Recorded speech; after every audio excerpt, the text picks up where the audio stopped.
Welcome, ladies and gentlemen. This is Austin here with some StarCraft II commentary action.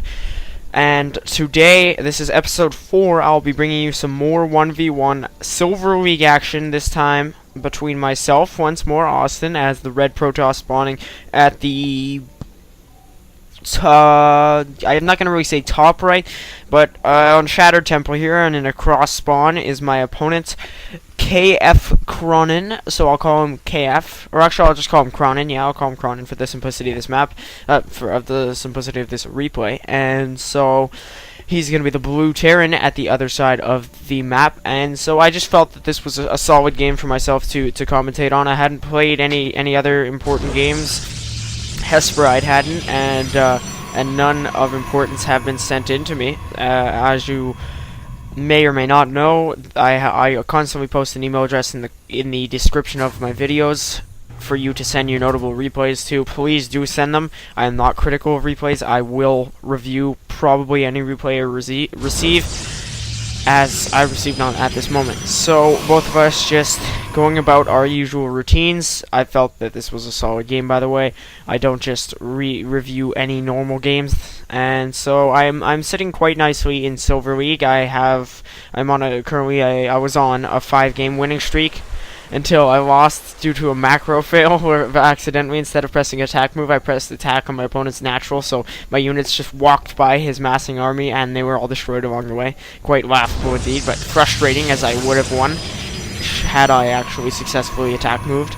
And so both of us, of course, going about our usual routines, getting gas as needed. My opponent going for a double gas here, though, so that is quite curious.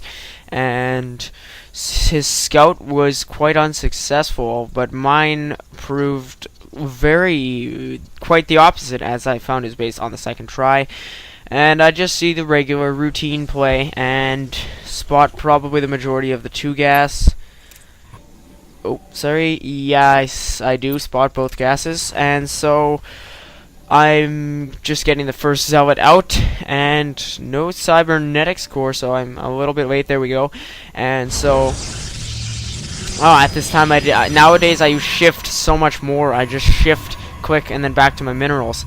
But I believe in this game I was not onto that yet. So as you may know, I'm in Silver League. I'm nothing out of the ordinary, but am progressing as we speak. You know, it's difficult to become a very strong and consistent player in StarCraft because it's demanding. You have to sit down and dedicate that set amount of time to a game. If you leave, you essentially lose, and that's just frustrating. So my opponent's just got 2 Marines out in his base. My cybernetics in second gate landing, second gas as well, and so my opponent's scout does go down. So neither scout returned in health, clearly evidencing that either side will do whatever it takes to vindicate their opponents. And here's my robo going down, so it will be an evident 3-gate robo, as is my standard against Terran. Whereas, as I mentioned in, I believe, the previous video, I'm working on weaving Charge Lot Archon into my PvZ play, which I did do successfully. I executed against the Zerg opponent in my winning streak, but I decided not to commentate on that video as it was quite bland, just 2 armies massing up and then push and victory on my part. Essentially nothing out of the ordinary. There's my 3rd gate being made, so I don't think I've said coming down yet in this video. We'll have to watch and see if I falter. And so this robo facility about to finish, and my warp gate tech being chrono boosted. I find warp gate is so agonizingly slow. You're just eagerly awaiting its finish as you desperately chrono boost it. And so here's my observer vision, and my opponent's just doing nothing to take any ground. I did not go for the Zelnaga, but I usually tend to. I find that some of the lower league Terran players, such as in Silver and Bronze and such, the reason that they're there, or the reason that you'll defeat them, is because they believe that Terran is the defensive race, and this is quite a misleading belief, as Terran is not the defensive race. Yes, they are in early play, since they have access to a wall and such. Yes, they can sit back with siege tanks and hold against an enemy assault early in the game, but late game, that doesn't mean they can't harass and can't take map control and just put pressure on you. you know, Terran just have a different way of doing it. And so my opponent getting a starport here. Sorry, Stargate is Protoss, and just one medevac. And so here's my observer vision. I believe in my previous video I did the exact same thing. Observer vision is so key. You get your observer following your opponent's army, and you can tell when a push is coming and know when to warp in units. And so I've got a forge. Yes, a forge being just finished there, and I believe I will probably get weapons level 1 as I do against Terran. It is, since I don't know, usually I get weapons level 1 since my mortals will need the boost to pick off siege tanks quicker. And there's the 4th gate being made and the expo. And so my opponent's got a medevac here loaded with a siege tank and 4 marines, and he's got a second barracks being built. So 1-1-1 opener. Evidently, he's got the reactor on the barracks, and will probably go for a tech lab to even it out. There's some siege tanks coming out, and I see this clearly with my observer, and starport hard at work. And so my opponent will just Cronin will just leave this medevac here for now, and I have my army massing up over here. Natural being produced, and there's weapons level 1 and my first immortal being made. Being, I hate saying being so much, but there are not many synonyms for being produced, being made, etc. And so there my opponent does go for the scan. Not sure how he was able to see that observer. Maybe it was moving and he saw the falter in the light. And so now here's another medevac being built from my opponent's starport, and my 4th warp gate is out, and this immortal here will mass up along with my army, and this medevac drop quite futile so far. That medevac is still sitting pretty in the corner of the map doing little. Oh, and there's the movement, so we can expect an imminent opposing drop in my base, and I have little to protect that except a plethora of potentially victim probes waiting at my mineral line. And so this drop will happen any second now, as the medevac observes the decrepit ruins of Shattered Temple and drops off. And so there are the marines and siege tank just bringing siege to my mineral line. And so immediately, let's look at that workers killed tab. 5 for kfcronin, 6 for kfcronin, but well, actually 5 if you do remember the scout, and I do destroy the siege tank, however. And so that I'm not really sure if that was an economical decision. My opponent coming out with a mostly damaged medevac and 1 marine from his original invasion force. He did only take 5 probes from my mineral line, and so yes, that will make me slightly falter. Excuse me, but ultimately it will do little to shatter my economy, as I have a natural with a number of probes mining there. Excuse me. And so here's my ball of Protoss soldiers, and I'm slightly pylon blocked here with that immortal. And there's Cloak and a Raven out for my opponent. So he has a Raven and Banshee Cloak. So he's going to go for Cloaked Banshees now. And there's my ground level 1 being researched, and there's stim for my opponent. And here is a Warp Prism. I love this harass. It is my personal favorite. I was pylon blocked, I believe, briefly. My opponent did not see this coming. How can you? He had a massing army coming outside of his base, and look, I just have some pylons being just about to be produced. I was a little sloppy with my population there, but here's my opponent just gonna go for probably the mass at the center or push. And I have this Warp Prism just sitting in his base that he does not know about. So yes, he's going to mass. So if you put pressure on my base, perhaps I would be a little forced to focus my warps on my own base instead of his. But now 2 pylons going to finish, and I will warp in some more zealots and stalkers as I wish. So here's a 4 zealot pressure on my opponent's mineral line, and here is my time to put him back in his place. And so let's look at how well I can avenge my workers' deaths. He tries to get us around here, and that will not be successful. Heck, it's heavily futile. I get 16 worker kills well, 15 if you're counting that scout. I get 22 unit kills, well, 21 if you're counting the scout. My opponent's forced to pull back his entire force. I kill his marauder, kill some of his gas-working SCVs, and just warp in a couple stalkers and just go for that I'm going for that engineering bay now, so he will not be able to get critical upgrades for his troops, which he does not. And so my stalkers quickly falling to my opponent's army, and I just pull back the war prism as if it were never there. So it was clearly magic, right, Cronin? You never saw a war prism. It's like it was never there. And straggling Protoss forces from battles long ago fought could have emerged from the woods. And so he's going to have to rebuild that engineering bay, rebuild some supply depots, get himself back on his feet economically, calling in that mule and getting the natural just up now. So if you look at this tab here, that was such an economical decision. Now he's coming in with the push, but this is a split up push, and so he's not a very smart idea. He divided his forces. United we stand, divided we fall. And so his first wave's gonna fall here, and then even now he's got a siege tank split up, so I get send my stalkers over to deal with them, and am able to just eliminate his army quite quickly.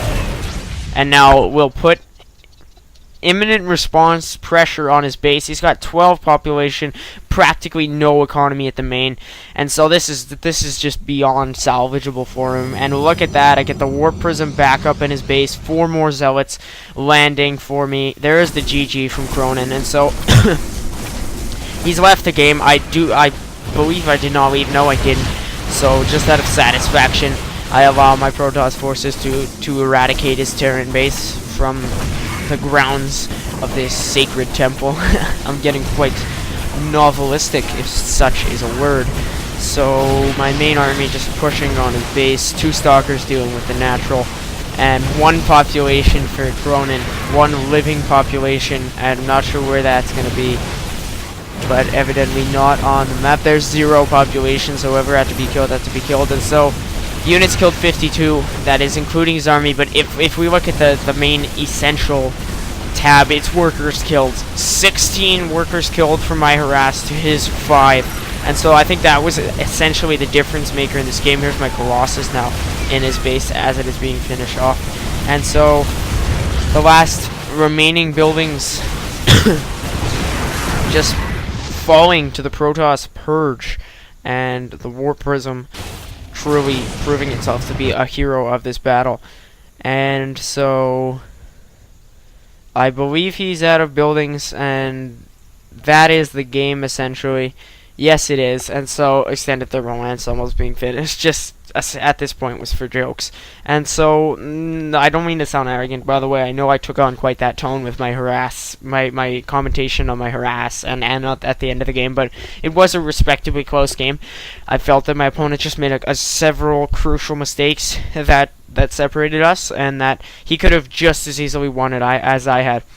It was just a matter of his harassment, the amount of troops he decided to send, the timing. Had he actually sent his medevac to drop in my base the moment he built it and loaded it with troops, perhaps he could have had a better shot at destroying more workers, and I wouldn't have had as big an army to even deal with that. And then so I could have pulled back my army. He could have essentially destroyed some of my army and then pushed from the other side, and I would have been sandwiched and blindsided and done for. But unfortunately for him, he did not. He waited too long with the medevac. Finally dropped with like a surprisingly small amount of units. I think it was 3 Marines and 1 siege tank, as much as he could fit in 1 medevac. And so I felt that was the major difference maker in retrospect on this matchup. My press went way better. I had upgraded zealots from a warp prism, which could provide active reinforcements. That's not necessarily his fault, just a Protoss advantage. And so the warp prism warped in 4 zealots, and then I have 3 stalkers and another zealot, and just constantly kept pressure on my opponent. And I was able to rescue it. He was able to rescue his medevac, but very few of his units. One Marine being pulled out. Usually when I go for a harass of the War Prism, it's an all-in essentially with that harass, so I don't pull back units. Even though in light of that, it would be quite smart for me to start picking up units when all is seemingly lost for them. And so towards the end there as well, in his final push, he separated his units here, or I believe over this little crevasse. Some of his units went along here, some of them went along here, and then some of them remained back. And initially his Raven and 2 medevacs came with like a tiny amount of Marine Marauders, so my units were able to take out his healing support, and then hit 1 siege tank or 2 or 3 sieged up here, and then 1 was here, and most of his Marine force was there, so I was just able to push up and deal with that. And so I'll just, I don't think I'll go, I may go back to that. Yeah, we'll see how he was divided. But we could essentially go back to my harass. I think that's what I'll review, because I do not want to stretch this replay too far. We could go back to my harass just to see how I was able to do it. And so there's, after I got those multi-pylons, my opponent researching a plethora of upgrades. But I get the 4 zealots as he masses at the center, so his army almost ready to push, and then forced to pull back, almost like a computer would. And so he tries to get the surround, but these are not Zerglings. You should pull your units off the line. And here's that Raven coming in, and just a small handful of Marine Marauders. So I warp in 2 Stalkers, and this harass is just going so well at this point. I have 15 workers killed, which is quite economical, and this is really the key here, is that I was able to take out the engineering bay, get 2 more Stalkers. See, this is what I meant. At this point, I could have pulled back these 3-4 Stalkers into my Warp Prism, and then gone off instead of sacrificing them to an unworthy cause. But nonetheless, he was unable to find and or hunt down my Warp Prism, which just remained at large. And then we'll skip a little bit ahead to the final battle, which was around at this point. Yes, as you can see right here, we'll look at this from a tactical point of view as I did in my last game.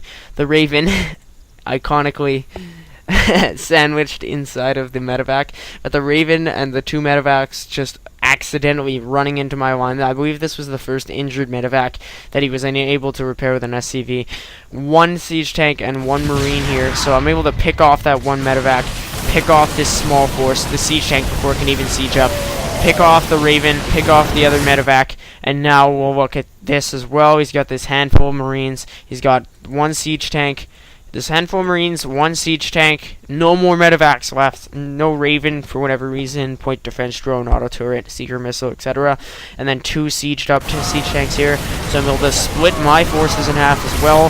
The Immortals and Stalkers doing quite well with the Marines, Marauders, and this Immortal just immediately getting to work on my opponent, and after that the game was won. And so that all I'm saying is, just when you're microing your units, this isn't even for Cronin in specific, just any of you, when you're microing your units on a map such as Shadow Temple, when you're pushing, make sure that they are not divided, and make sure that you have the entire force, and that if you have faster moving units, such as in this case a Raven and medevacs, flying units move faster than Marines and tanks usually, make sure that you have them along following your lead Marine. That's usually a smart move.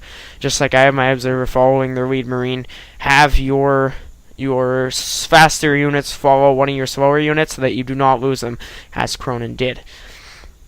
And so anyway, I will not drag this on any further. That is the end of my commentary on that topic.